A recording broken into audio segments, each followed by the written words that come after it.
한화오션 2025년 3분기 누적 실적을 수르붓 회계로 분석한 내용을 소개하도록 하겠습니다. 매출은 전년 3분기 대비 27.6%가 증가했고 영업이익은 186.9%가 증가했습니다. 포괄 가공비 배부 재고자산은 1.05로 좀 낮은 상태이고요. PBR은 7.43으로 매우 높은 상태입니다. 분석 결과 재고자산 매출원가 회계가 불투명하다고 말씀드릴 수 있겠습니다. 구독, 좋아요 부탁드립니다. 원가 회계 손익으로서 매출이 9조 5,757억 원을 달성해서 전년 3분기보다 27.6%가 증가했고요. 포괄 가공비 배부 재고자산은 7.9%가 증가했습니다. 매출 원가는 14% 낮게 증가해서 매출 총이익 1조 3,746억 원으로 349.2%가 증가했고 판매관리비는 4,484억 원으로 68%가 증가했습니다. 그 결과 영업이익은 9,262억 원으로 전년 3분기보다 무려 원가회계는 2,265.7%가 증가한 것으로 결산이 됐습니다. 영업이익률 9.7%로서 9.2% 매우 높게 상승을 했습니다. 원가 생산성도 거의 1을 10%가 뛰었습니다. 수주산업에는 KIFRS 1115호에 의한 계약자산 미청구 공사 성격입니다를 수익으로 인식하는 문제가 있습니다. 계약자산 평가에 따라 증가분이 매출액에 징익에 더하게 되죠. 수익으로 추가 인식을 하게 됩니다. 그러니까 아직 청구도 하지 않은 놈을 매출로 인식을 한다. 그런 얘기가 되겠습니다. 따라서 실질 손익을 위해서도 수르붓 손익분석은 유효하다라고 먼저 말씀을 드리겠습니다. 수르붓 회계로 분석한 결과를 말씀드리면 매출에 비례하는 매출 재료비 4조 5,908억 원으로 0.7%가 줄었습니다. 매출 증가율하고의 갭이 무려 마이너스 28.3%이기 때문에 원재료 가격이 하락했다라고 추론이 되고 또는 수주 판매 가격도 꽤 상승을 했을 거라고 보입니다. 수르붓 금액상 73.1%가 증가했고요. 수르붓률은 52.1%로 13.7%가 상승했습니다. 이것만 보더라도 수주 판매가가 꽤 올랐다 이렇게 볼 수 있지 않겠냐 생각합니다. 운영경비는 4조 3천억 원대로서 17.9%가 증가했고요. TOE 생산성은 1.16으로서 전년도 0.79보다 무려 0.37, 37%가 상승했습니다. 수르붓 영업이익은 6,747억 원으로 전년도 영업손실에서 186.9%가 전환 상승이 됐습니다. 원가회계 영업이익보다 무려 2,515억 원이 적은 수치인데 이것은 계약자산의 증가와 제공품의 증가가 원인이라고 볼 수 있겠습니다. 수르붓 영업이익률은 7%가 되겠습니다. 재고자산 내역을 보면은 제공품이 가공비가 배부되는 건데요. 지금 열심히 만들고 있는 선박의 제공품이겠죠. 2조 3,573억 원, 연초보다 673억 원이 증가했습니다. 그리고 계약자산을 수르붓 회계 쪽에서는 포괄 제공으로 인식을 하고 있습니다. 5조 4,379억 원으로 연초보다 5천억 원대가 증가를 했습니다.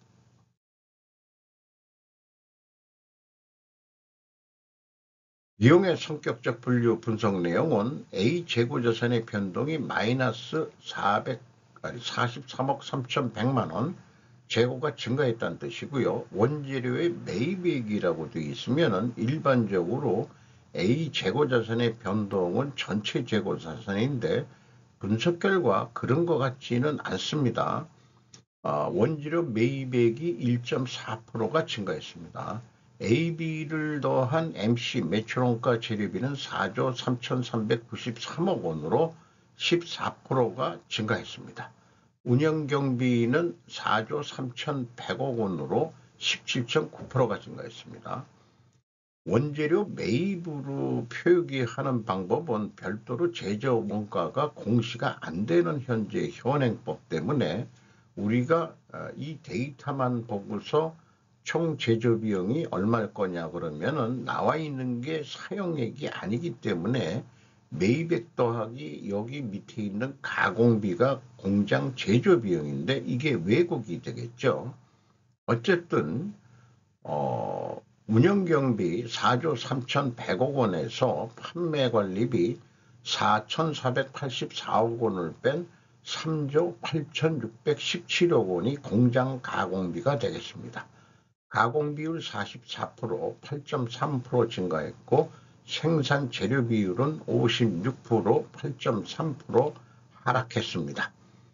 여기서도 우리는 그 원재료 매입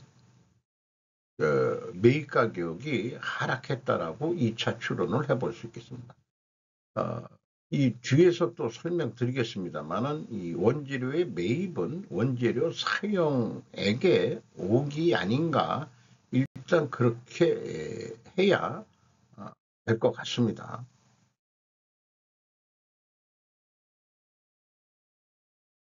그래서 이 제공품의 증가액과 비성분의 이 재고자산의 변동액을 비교하면은 630억 원이 차이가 나는데 요거대로 해석을 한다 그러면은 이게 이제 제공품의 증가액이 요것이 맞는다 그러면은 비성분에서는 마이너스 673억 원으로 표현되어야 되는데 이 작게 43억 원으로 표현됐으니까 매출원가가 증가하는 요인이 되죠. 그러니까 일부러 매출이익을 줄이기 위해서 그랬다라고 오해를 할 수가 있습니다. 전년도는 이제 또 반대 현상이기도 합니다만은 이 갭에 대해서는 아무리 재고자산 명세를 추적해봐도 이 금액을 찾을 방법은 없었습니다. 요만큼 불투명하다고 볼 수가 있겠습니다. 재고자산 회계가. 죄송합니다. 그리고 PQ 총 제조 비용이 5,670억 원이나 차이가 나는데 이 금액은 PQ 총 생산 재료비 차이액도 같습니다만은 스루프 쪽에서 계약 자산을 포괄 제공으로 보기 때문에 그 증감액을 빼버리면은 동일한 금액으로 그 앞에 1단계 차이액만큼 차이가 나는 거죠. 요만큼 차이가 난다 이런 얘기입니다. 현금 흐름표는 일반적으로 맞히는데 그 하나오션, 대우조선해양은 옛날부터 이게 재고자산 회계가 불투명한데 이게 주인이 바뀌었는데도 새로운 점령군이 들어왔는데도 회계에는 전혀 변함이 없어요. 이거 비유를 하자면은 이재명 정권이 들어와 가지고 뭐 헌법 준수 TF팀을 만들어 가지고 뭐 하는데 공무원들이 죽겠다. 이게 뭐냐? 뭐 이런 뭐 불만이 많은데 잘못된 게 있으면 고치긴 고쳐야 되는 거죠. 이런 것도 못 맞히냐? 저는 그렇게 좀 하나오션의 회계 하는 그런 숫자를 만지는 사람들한테 좀 싫은 소리는 해야 될 것 같습니다. 자, 현금식으로 읽어보겠습니다. 현금이 2,110억 원이 들어왔으면 그만큼만 재고가 감소하면 되는데 2,929억 원이나 줄었어요. 그러면은 819억 원의 재고가 어디로 날아갔다는 얘기입니다. 그러면은 재고자산 평가 손실액이다. 그게 이렇게 주장해 본들 234억 원은 어디로 갔니? 요게 틀리다는 얘기예요. 계속해서 이거에 맞춰 본 적이 없는 것 같습니다. 이런 것을 공인회계사 감사들이 어떻게 넘어가고 있는 건지 저는 매우 그게 궁금을 해요. 일반적으로 중소기업도 이 정도는 맞히는데 이 대기업이 왜 이렇게 못 맞힐까? 참 그래 놓고서 마스가를 한다 뭐 이렇게 해가지고 되겠는지 걱정입니다. 또한 계약자산의 증감액을 현금 흐름표로 해보더라도 이 갭이 있습니다. 현금이 5,375억 원 나갔는데 재무상태표상으로는 5,040억 분이 안 늘었거든요. 그러면 335억 원의 현찰이 어디로 날아갔니? 작년에는 물론 반대입니다만은 이런 것들은 이게 계약자산이 매출 채권으로 그 현 회계에는 인식을 하고 있으므로 매출이 된 것처럼 해가지고 매출 채권 못 받은 돈으로 인식을 하는 거죠. 그러니까 이게 매출 채권이니까 그냥 그 습관적으로 그 대손 충당, 대손 상각액 아니겠느냐. 플러스가 된 경우에는 그 환입을 잡았다든지 대손 상각했던 것을 뭐 이런 것들을 저는 왜 하는지 모르겠어요. 까놓고 얘기해서. 회계를 자꾸 복잡하게 만든 회계 세력들이 문제라고 생각을 합니다. 어쨌든 그 차액이 그 원가회계 영업이익 차이가 2,515억 원이었는데 이것은 PQ 매출원가 재료비와 매출 재료비는 가공비가 배부 안 된 순수한 금액이죠. 그 금액과 동일한 금액이고 이것을 검증하려면은 포괄 가공비 배부 재고자산이 5,713억 원이 증가했는데 가공비율 44%를 보면은 검증해 낼 수 있겠습니다. 따라서 스루풋 손익의 금액은 정확한 거다라고 말씀드릴 수 있습니다. 주요 운영경비로서 인건비가 9,178억 원이 집행이 돼서 전년도보다 무려 18.9%가 증가했습니다. 그리고 직원 수는 분기별로는 공시를 안 하네요. 2024년과 2023년 직원 수를 적용했습니다. 1,310명 직원이 많이 늘었죠. 평균 임금은 1억 2천이 예상이 됩니다. 올해 3.7% 상승할 것으로 예상이 됩니다. 그런데 외주 가공비가 2조 2,867억 원으로 13.1%가 증가했습니다. 그 인당 평균 임금 인상률보다 외주 가공비가 더 들어가죠. 그 다음에 기술 용역비가 26.3% 증가했습니다. 요게 좀 대외적으로는 비밀스러운 얘기일지는 몰라도 어디서 제가 주워 들었는지 그 출처를 얘기하기에는 좀 어렵습니다만은 제가 들은 얘기는 한국조선업이 건조기간이 짧다고 합니다. 외주 가공업체 중 순수 국내 숙련자들로 구성된 전문 물량팀이라고 부르는 조직들이 있다고 합니다. 이들은 프리랜서로 팀을 이루어 전 조선업체와 계약하여 작업을 한다고 합니다. 절대 외국인은 채용하지 않는다는 소문이 있고 순수한 우리나라 사람 서로 말이 잘 통하고 눈치만 봐도 알 수 있는 그런 오랜 그 동지애를 가진 그런 사람들로서 오랜 뭐 용접이나 이런 거를 아주 잘하는 사람들일 수 있겠고 또 브록을 단체적으로 협동해서 잘 만드는 사람들이라고 생각을 합니다. 그러니까 이 직영 인건비는 직영 그 공정이 있을 거고 사무직도 많을 거고 뭐 그렇긴 한데 이 금액의 비율을 해본다면은 현장 그 블루 칼라들의 그 이 외주 인건비가 되지 않겠냐.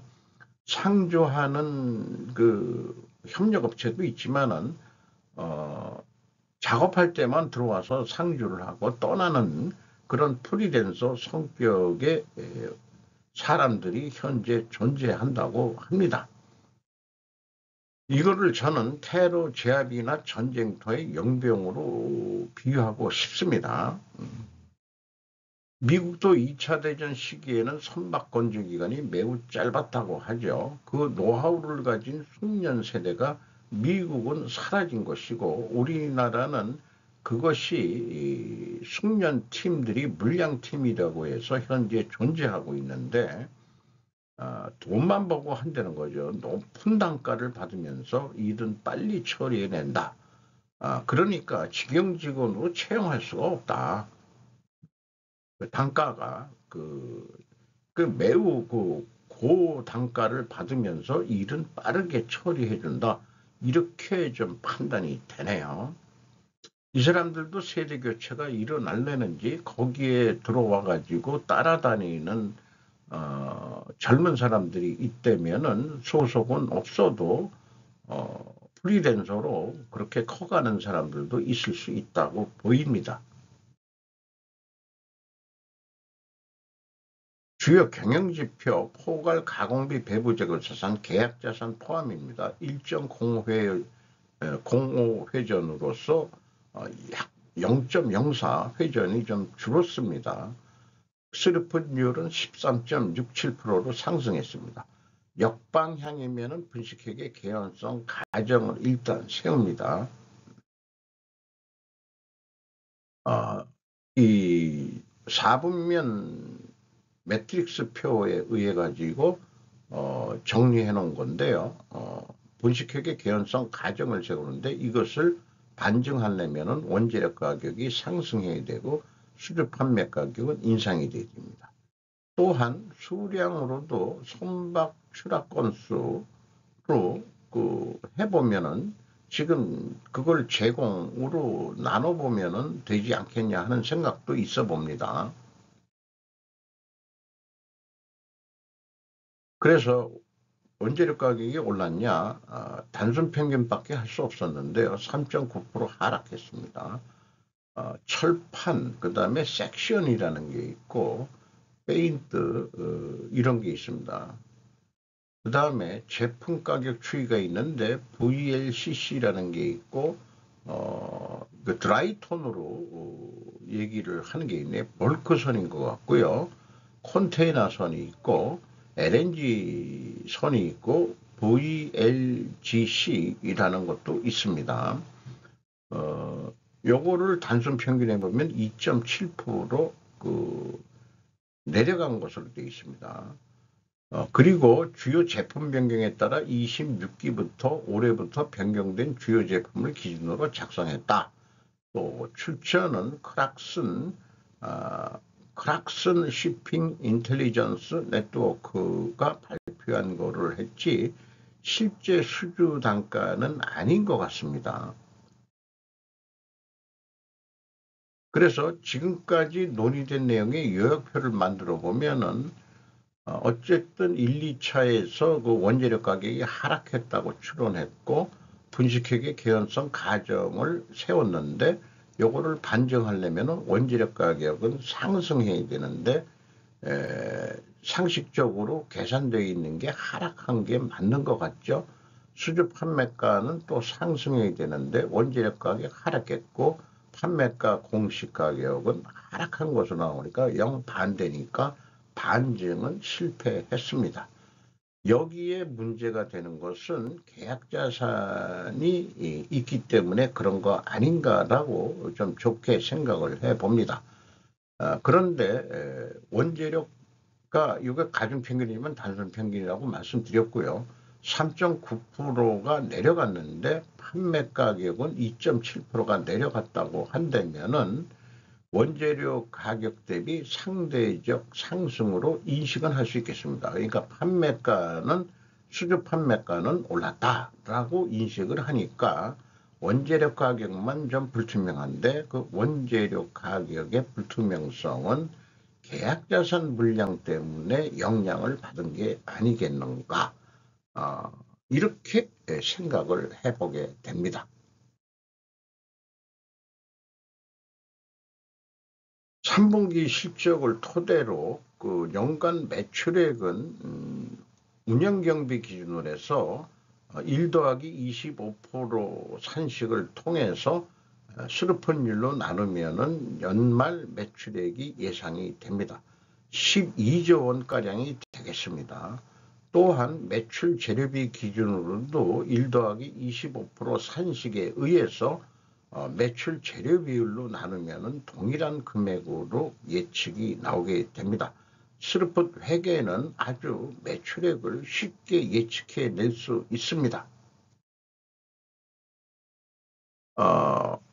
예측한 결과의 확정 금액을 11조 9천억이라고 했을 경우 이것이 배 한 척당 단가라고 한다면은 이게 뭐 단위를 갖다가 1,000원이라고 하면은 1,000만, 10만, 100만, 1,000만, 억, 10억, 100억, 119억짜리다. 119억짜리다. 아니면은 1,100, 아니겠네요. 1,190억이라고 해볼까요? 그러면은 770, 1,100이니까 77만 3,760원 남는다. 이런 얘기가 되겠네요. 어쨌든 뭐 비유 뭐 괜히 해버려 쓴 것 같습니다. 제가 헤매니까. 어쨌든 이 경우에 이렇게 그 7,737억 원이 남는데 계약보 계산 예측보다는 좀 적게 남으니까 어떻게 하면은 더 이익을 낼 수 있겠냐? 포괄 가공비 배부 재고자산을 1.4회 전 예측이 되는데 1.7회 전까지 매우 더 신속하게 노력을 해서 지금 작업하고 있는 걸 빨리 끝내가지고 매출을 추가 인식을 해보자. 그래서 14조 5천억을 달성할 수 있다면은 운영경비가 맥시멈 9.5% 증가한다고 하더라도 영업이익은 더블로 1조 6,499억 원까지 낼 수 있지 않겠는가, 그렇게 생각을 하게 됩니다. 주가를 보면은 12만 6,500원이 됐어요. 연초 37,300원보다 뭐 한 3배 가까이가 뛰었습니다. PBR은 743%, 7.43으로 489%가 상승했습니다. 5% 이상 주주는 하나 에어로스페이스가 23.14%, 하나 시스템이 11.57%, 하나 임팩트 파트너즈가 9.26%, 한국산업은행이 19.5%, 국민연금이 5.88%, 외국인이 10.5%. 외국인이 그렇게 많이 있지는 않네요. 휘둘리지 않기 위해서라도 한국산업은행 또 국내 자본이 많이 그 점유를 하고 있습니다. 배를 만드는 방법은 아마 MTO와 CCPM이라는 생산 건조 방법을 해서 적용할 것으로 예상이 됩니다.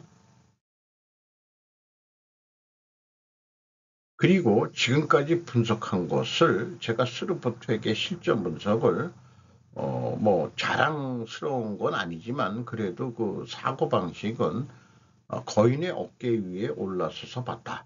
현재 거인을 원가 회계라고 한다면은 그 원가 회계가 다루지 않았던 영역을 제가 수익의 매출에 비례하는 변동비를 생각해내고 그 다음에 그 인건비와 가공비도 운영 경비일 뿐이다.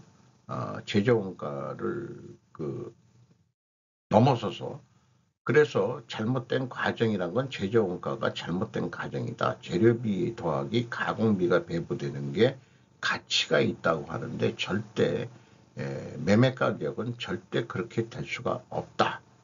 상품 유통 가격이라는 게 이것을 부인하고서 모든 업종에 사용할 수 있는 스루풋 골든이라고 추가로 제가 좀 요즘 하도 캐리온에 골든이 유행해가지고 이 골든인데 왜 그랬냐 그러면은 이 스루풋 회계를 착상한 분이 그 유대인인 골드렛 박사, 양자 물리학 박사 골드렛 박사이기 때문에 골든이라고 이름을 붙여도 뭐 예의는 벗어나지 않는다라고 생각을 합니다. 그래서 골든 회계에 대해서 소개하는 내용들을 템플릿으로 항상 가지고 있습니다. 참고해 주시면 감사하겠고 마치도록 하겠습니다. 오늘도 좋은 하루 되시기 바랍니다.